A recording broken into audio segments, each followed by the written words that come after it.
Hi, Maryalice here with Change Your Aim, Change Your Life. This is video number 5, and we're talking about in this series of From Chance to Change to Take Charge, and we're going to talk about taking charge. What does that mean to take charge? What do I mean by that? And how does it benefit you the most? And what are you losing out on when you don't? So we're going to discuss that topic. But for just a few minutes, I want to recap. The first few videos were about our conscious and subconscious minds and how it's developed. So if you recall, we had our stick figure and we had the heart representing our essence and who we really are. We had our head kind of divided. We had the top part representing the brain and our thinking mind, and we had the subconscious mind.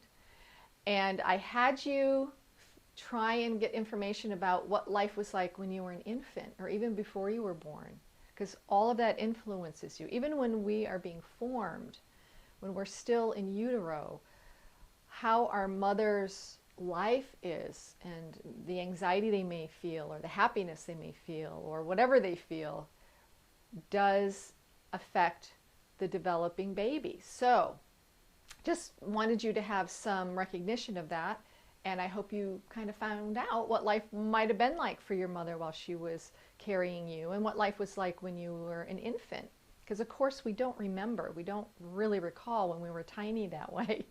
So all that is important because I want you to understand your environment and all the things that went inside you, just into your subconscious. We take it in through our senses, through what we see, what we hear, what we feel, what we taste. The tenderness we're giving, the hugs that we're given, the kisses. If we were nurtured well, then that is such a good beginning. And I don't know what your situation is. I think maybe some of you didn't quite have the nurturing that you really needed to have as a baby and as a toddler. So just keep that in mind, that perhaps you need to reparent yourself in those areas. And that's a whole other subject that I coach on, is how to reparent yourself and how to connect with your inner child in a way that she or he feels safe and that you are in charge now as the adult. So we're going to talk about in the next few videos when you were a little older and all the things that went inside you, again, when you were about kindergarten, first grade, second grade. Up till about age 6 or 7, a child's brain is operating basically on a very low brain wave. I think it's the theta wave. And in that wave, that's when we're in a very relaxed state. That's when, as you can relate to, when you're really tired, you're in bed, you're just so relaxed and you're just about to fall asleep. You just, and your mind is just kind of it's not a monkey mind. You're just kind of relaxed and focused on sleeping. It's that wave, and that is a very important brain wave that we function in, because we need that in our lives, especially when we're young, because that's how things are brought into us, that we take in easily. When we're busy, when we're in the beta wave, which is what we are basically in as adults every day, we get out of bed and our brain starts going and we have to think about this, we got to get the kids to school, I got to think about that project at work, or driving here or that appointment, whatever it is, all of a sudden our brain starts operating on the beta wave. So most of our days, that's where the brain is functioning. For children, it's less, it's slower paced. And that's on purpose for them to take in everything around them. Again, children learn who they are by the people in their life. So, an ideal situation is the parents make the child feel loved. They can trust their parents. They can go to them with any problem. Even when times of teaching or discipline, I don't mean discipline like spanking and punishing, I just mean guiding and correcting. A child can trust their parent. They might not like it, but they can understand that the parent is there for them to help them. So that's the ideal situation in parenting. Many people didn't have that growing up. Many people did. And I know for me, I had older siblings, and shortly, I think I shared this in the other video, shortly after not long after I was born, my mother was pregnant again, so I kind of missed out on a lot of nurturing that I could have had and didn't. And I think, and I know how it affected me in my life, but doesn't mean it's the worst thing in the world. It was terribly negative. I just learned to reparent myself in that way. So the conscious mind, we take in everything with our senses, like I said. So as children, we're taking it all in. And when we're being abused, when we are being abused sexually or physically, beaten or slapped around, or even verbally, those are harsh wounds that go to our soul, that go to our being, that it infiltrates through our hearts, through our brain, down to our hearts and our subconscious. So they get embedded. And then we develop coping mechanisms. You heard me talk about that in the other videos. We develop coping mechanisms to figure out, well, how do I deal with this? So you figure out, well, maybe if I do this, or if I act this way, or if I ignore the problem, or whatever it might be, for you, it's going to be different. For me, I became terribly shy, and I remember hiding from people. My parents would have people over and I'd hide. I just didn't trust anybody. I felt very unhappy at home, not safe. As I got older, I had body images, or dysfunctional body image of myself. I began eating and struggled with bulimia in my young adult years. And so there were all these issues that I had to take care of for myself. And I had to learn that the way I was feeling about myself, such low self-esteem and this false body image I had of myself and the hatred I had for my own body, was because of the abuse I suffered as a child. I had to connect those dots. Those for me were aha moments. And even how I related to life, to other people. And in my marriage back then, I'm no longer married, but I was married, and it was a difficult marriage because of his issues and because of my issues. So I want you to know that when we live by default, we're living by chance. We're taking a chance that somehow life is just going to work out. And we're trusting that someone on the outside in the world is going to come rescue us and make us happy. And that's not how it works. It's from the inside. It's from the inside. So that's why I share with you how amazing you are, so that you know that that's already in you. That's already structured in you. You have God in you. You have life force in you. And when I say God, you can use any word that you want that represents your spiritual connection with the divine. I think there are really no human words we can use to really describe the great creator and spirit and of the universe. I mean, it blows my mind. I can't think of the right words, but we say God. So if I say God, you'll know what I mean. I think it's very important to know that that's there, and I'm going to show you that in a diagram in a few minutes. But okay, so we talked about our subconscious, we talked about being children, we talked about the abuse that happens and how it's infiltrated and taken within, and you take on that pain and that shame, and you have coping mechanisms you develop as a child to deal with all that, which gets embedded and then habitualized. It goes to the brain and it gets habitualized. So you actually believe these things that aren't true about yourself. So you drag that into adulthood, and then you go, well, that's just who I am. I am like a hothead, or I have, I ignore everything, or I'm just so at peace and I don't want to make trouble. And, you're more what people would describe as a doormat or wallflower, and you get used and abused because you don't have a sense of true self, that you're worthy, because you believed from a long time ago in childhood, from what might have been told to you or what you interpreted as being not good enough, not lovable, not smart, whatever it might be. All those shame-based modes of thinking and believing. And you know what? Those are lies. Those are lies that you don't have to believe. Oh my gosh, you don't have to believe them. So you need to strengthen that muscle inside you of loving yourself and understanding that you are awesome. You have incredible talent and abilities inside you that need to be used and people can benefit from that. Who knows? And this is where taking charge is going to help you.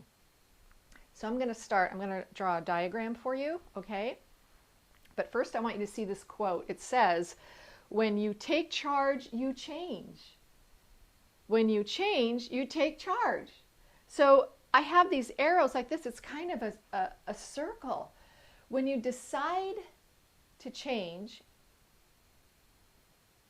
you are actually taking charge of your life. And when you take charge of your life, you're changing for the better. You're not really broken. Some people feel so broken and lost. I don't think we're really broken. I think it takes a lot mentally and, even within the brain, maybe with certain brain damage or a problem within the brain where a person's really broken. But emotionally, you're just covered up. And like I described in the stick figure, remember, with the heart, and I put like the X's on the heart. You are not a big X. And so many people feel that way. They feel like they are just the worst. Instead of understanding there are certain things within us, our shadows, that can be embraced. We can look at it and see it for what it is and change it if we like. Concentrate on our strengths. And that's the balance of life. We don't have to judge ourselves or others so harshly. So I want to start a diagram here. I'm writing the word awareness here. Awareness. That's awareness. You just watching these videos and maybe other videos I did or reading books on the subject matter, you have gained so much awareness. And I know you know that. I know you've had aha moments in all this going, oh my gosh, you're connecting the dots. And that is beautiful. That's why we're here. We have incredible brains that's connected to our spirits. And we are here to overcome. We are here to face our challenges. We are here to grow and learn. And mostly we are here to enjoy the beauty of life and to be grateful for all that we have around us. And we can do that when we're very aware and very open. We drop our defenses and we can be open and teachable. And that's where you are. And do you want to know something?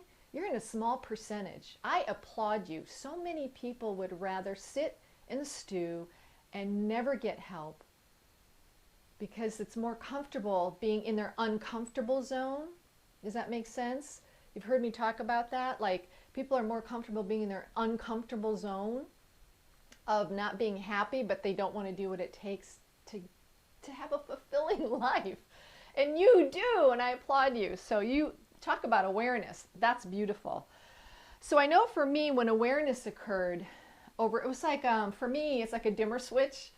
It's slowly things started occurring to me over the years of my life and within therapy and good friends. And I was in a support group one time, and all these light bulbs of awareness came on for me. It's like, in essence, like a dimmer switch. It got brighter and brighter.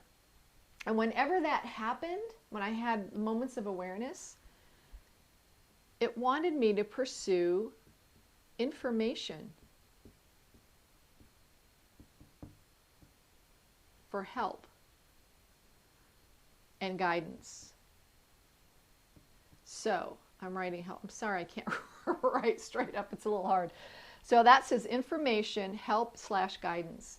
For me, when the awareness hit, I'm like, I need help. I need to figure this out. I really want to know more. I don't want to be like that anymore. I want to know what the truth is. I want to live life fully. And so I sought out books. I read so many books, and I listened to people. I went to conferences, and personal growth and development became a passion of mine. And I think for every person on this planet, personal growth and development is vital. Whatever form it comes in for you, it's so important. And I had mentors in my life that I just learned so much from, and continue. I always will have mentors in my life and coaches, and continue my growth, because I think our brain, the capacity is unlimited. It's unbelievable. And yet we live such tiny, tiny lives because of those false belief systems we have that keep pulling us back. I'm not good enough. I can't do that. I'm not smart enough. Oh, I can't do that. What would people think? That's a big one. What will people think of me? You know, so you just are pulled back. It's like this long elastic band that just pulls you back. We're going to cut that band. It doesn't need to happen anymore. So awareness happens. We seek out information. You know, like you guys are doing now. It's like whether it's my videos or whether it's books or whether it's other people, you want to know. You go, okay, I don't want to live by default anymore. I don't want to live with the past issues of abuse hanging over my head and ruining my life. And so you seek information. You want to get out of that pain. When that happens, you take action. You take action to change.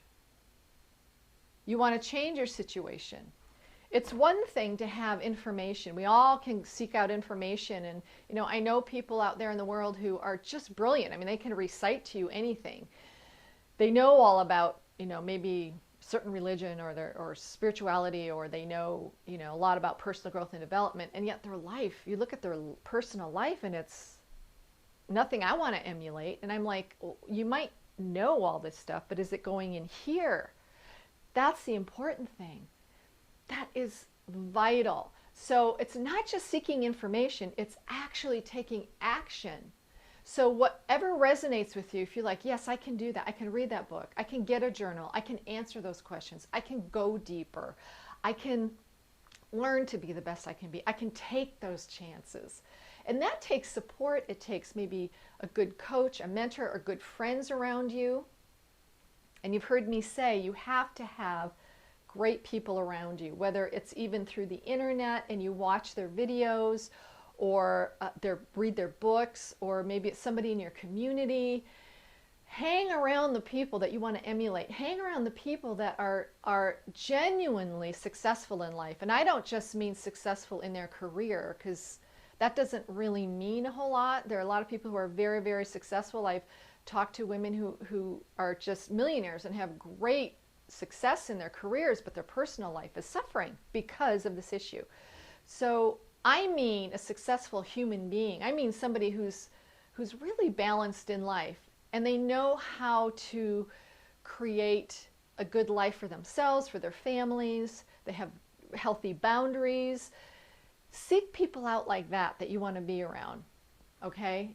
We don't need naysayers in our life. Screw the naysayers, and I don't mean that meanly, but I know in my life with family members and friends from the past who, in their limiting belief minds, were like, well, you can't do that, you can't say that, you can't pursue that, you're not good enough, who told you could do that, who do you think you are? I can't even tell you. I mean, I could go quote after quote, and I'm sure you've heard the same things. We don't need those people. We need to silence them. Silence them, and even maybe transition out of having a relationship with them. Or if they're family members, just limit your time around them and be an example. They're going to look at you and be overwhelmed and be jealous, probably, because of how you're coming along in life and being successful and moving forward. So you're going to take action to change. So I'm hoping that at times when I've asked you questions, maybe you've gotten out your journal and go, I'm going to answer that. I need to go deeper. I need to write about that. When you've had a aha moment. So here you go. That happens. And you know what? You are taking charge of your life 100%. 100%. No one is responsible for your happiness. No one else is responsible for anything for you. You are responsible for you, how you feel, how you think, courses you want to take, anything. There's a saying that goes, nobody can do it for you. Wait, no, that's not it. I'm sorry. Let me think of it. Oh, I'm sorry. I'm not going to spend time on that. If it comes to me, I'll quote it. Okay. The point being is that you have to decide what's right for you. You need to decide what you want to do, What's your passion? What's your purpose? You want to go take that class? Take that class. Call the community college and see what classes you can take.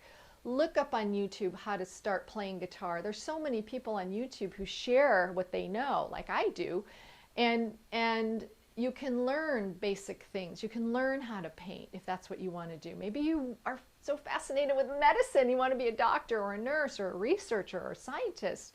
Well, what does it take to do that? Start taking that first step. Don't let anybody tell you you can't. I mean, they will, but don't listen to them is what I mean. You are taking charge. You are taking charge of your life. It is the most freeing thing you can do. And it is the best thing you can do. You're not giving away your power anymore. You're not putting your life into other people's hands. Now hear me, it doesn't mean we don't need other people in our lives. You know, we love people, we want to be around people. You know, I love my friends and I love my family and we help one another.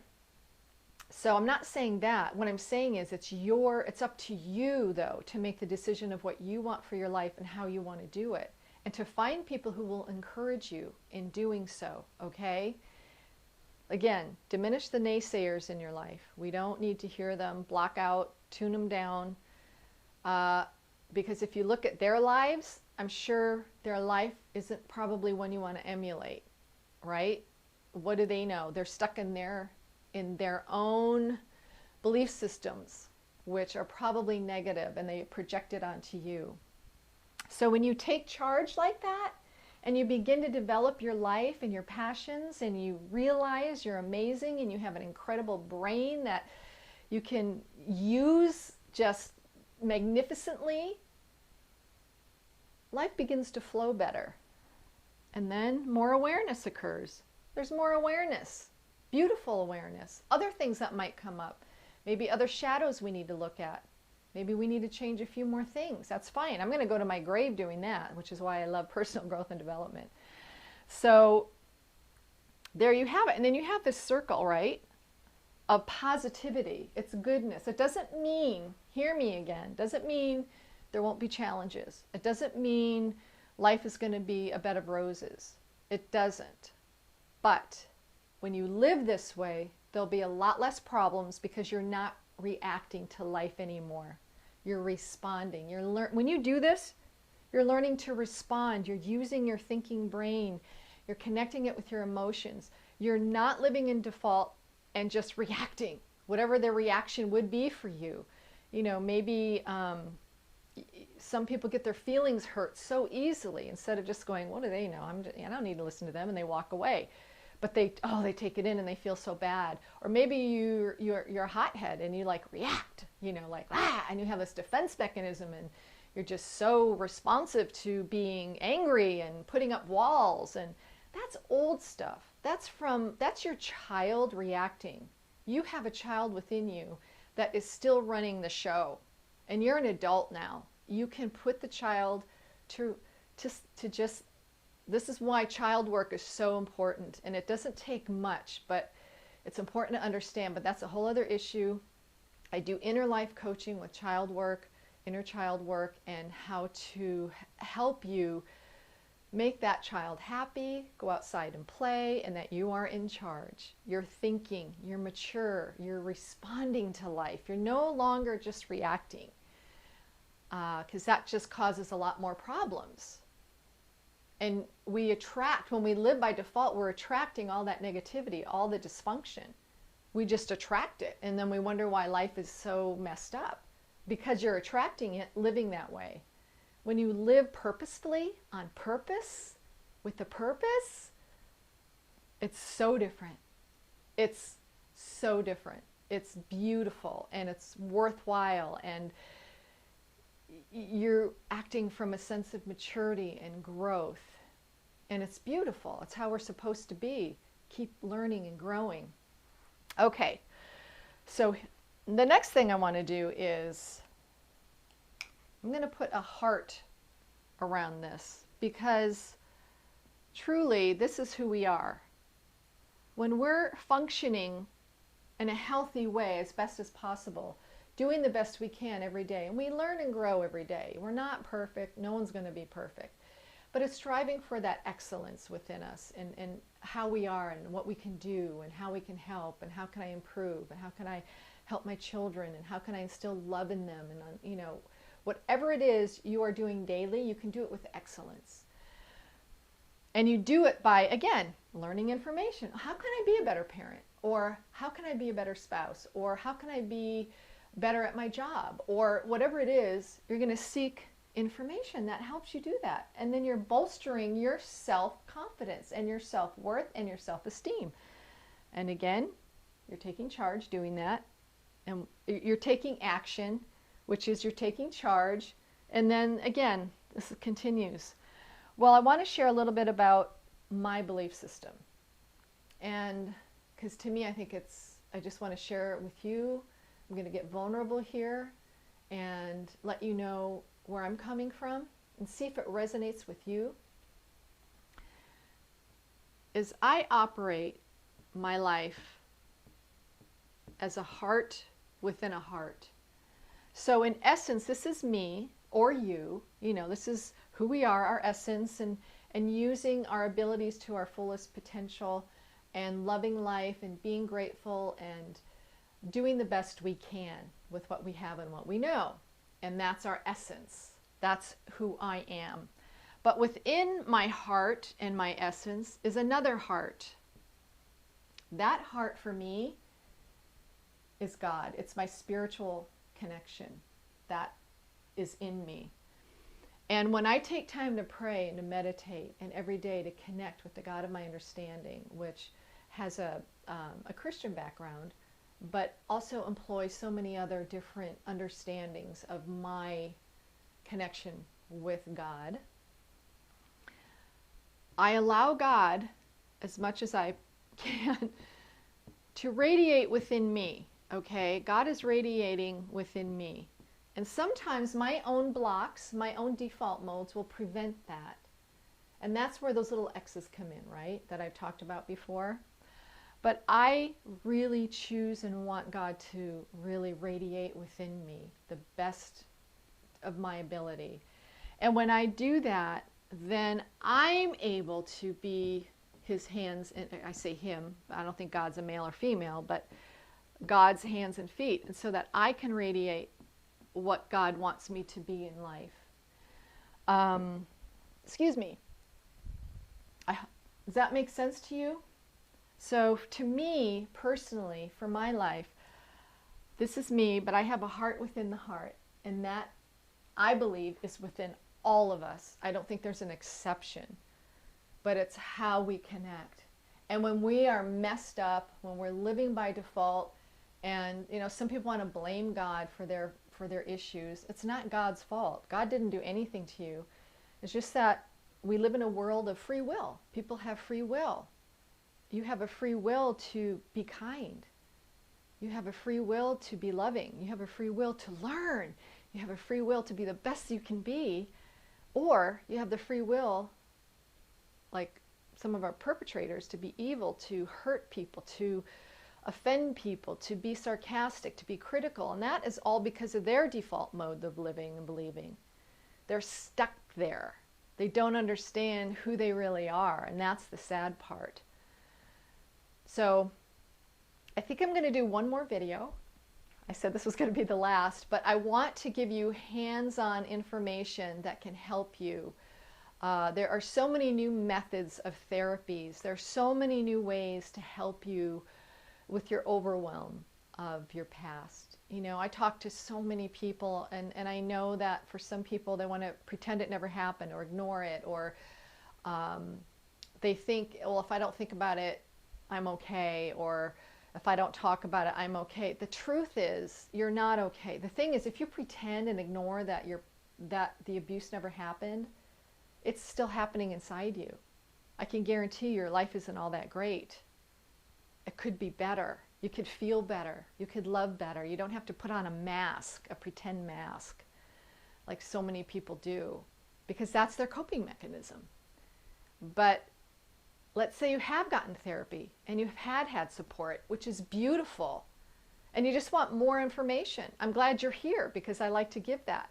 So the next video, I'm going to just share with you different methods that you can do at home to help you, or learn about therapists that employ some of these methods so that you can move past your issues of childhood abuse quickly, more quickly for some people than others, and it's helpful that way. And I'm hoping that everything that you've learned from me helps guide you in that way so that you can target and you can go, yes, I get that. I can work on that, instead of kind of guessing anymore, like, what do I need to work on? I don't even know. I don't know why this is bothering me. So within this whole realm, this is very basic, but it gives you an understanding of how our life works and how we can function better by taking charge of our own life, not leaving it in the hands of other people, hoping they're going to come along and rescue us or make life better. It starts from inside. So all this involves spirit, your spiritual life, your emotional life, sorry about my writing, your social life, mental health, and the way you think about things, emotional, sorry about that, emotional. So you have spiritual, oh, I already did emotional, sorry, I did it twice. So spiritual, emotional, social, mental, all these are in separate, relational, that was the one I was thinking of, relational. So forget that second emotional and we'll put relational. So all these categories can be within this realm too. Every category I've shared can be in this realm, and that's what helps make us aligned. You know, when we're aligned, body, mind, and soul, we say what we mean and we mean what we say, and we feel connected. We feel like we're growing and learning, and we don't judge ourselves if we make a mistake. We're more kind and compassionate and empathetic.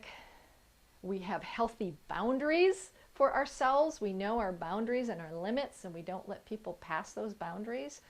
So that's a good way to live. That's a good way to take charge of your life. I'm here for you. I do inner life coaching, and I want to help you in this. If you want to connect with me in that way, professional way, feel free to do that. You can contact me at maryalice.changeyouraim@gmail.com. Maryalice is Maryalice, one word, or maryalice@changeyouraim.com, either of those. Or you can private message me on Facebook at Change Your Aim, Change Your Life. So I hope this series has really helped you understand more. If you have questions, I'm here for you. If you didn't get something that I expressed, feel free to write me. I'll be glad to get back to you. I really want you to understand what I'm sharing with you, that you are amazing. You are a miracle, and you matter. What you have inside you matters. It matters to your community, your family, to you, to the God of your understanding, to me. I want you to be the best you can be. There's nobody in the world that can pull you back anymore. You know, we have this tug, but we can diminish that tug. And there are methods and ways of doing that. So that's what I want to share with you today. Thank you for being with me on this series. I wish you a beautiful day and blessings to you.